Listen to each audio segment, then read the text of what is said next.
Hi, friends. My very first Kickstarter is live through tomorrow, November 8th, 2025 at noon, and I'd be honored if you visited. It supports my new book, Peace Stuff Enough, which features several of the architects of enough from this podcast series, and it's all about helping us keep our things longer and live a life of care over consumption. Just search Peace Stuff Kickstarter. Welcome to Pieces Here, the daily series exploring the architects of enough.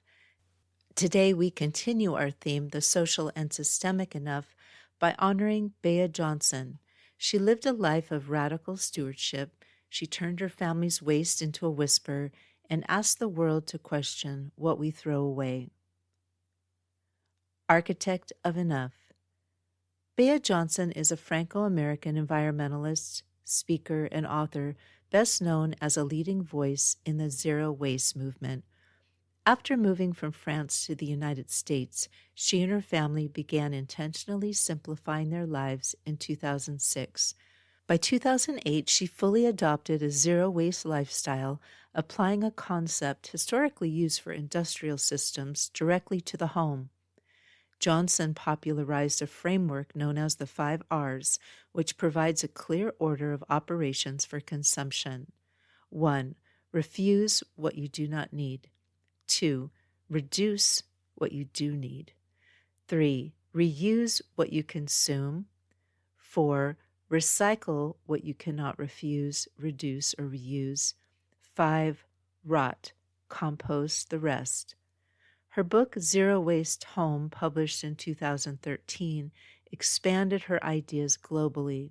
Her powerful and often repeated claim is that her family's annual trash fits into a single small glass jar.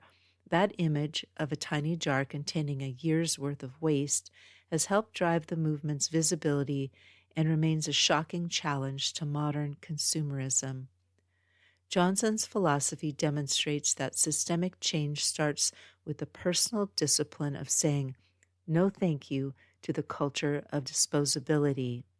To learn more about Bea Johnson and her zero-waste lifestyle, visit her website, zerowastehome.com, where she shares her philosophy and tools for living simply and sustainably.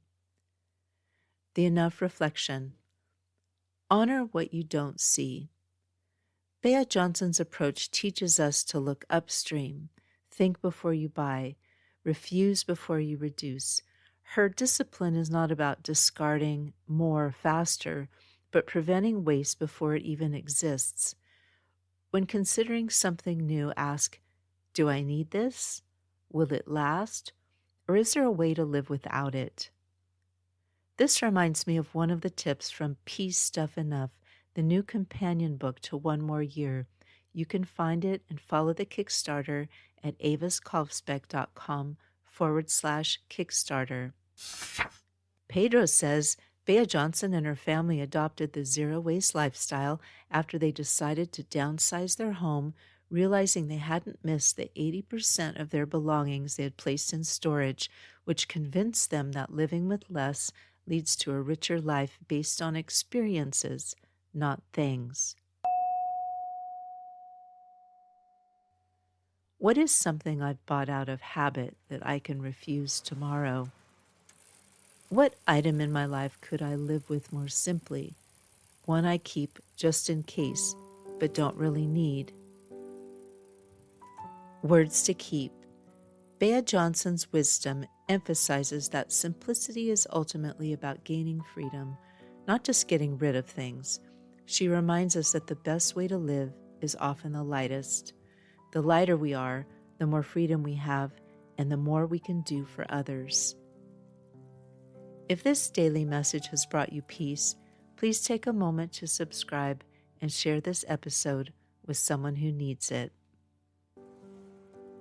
That was the life and wisdom of our architect of enough for this episode. If their story has inspired you to seek your own path to less consumption and more contentment, then please step off the treadmill with me.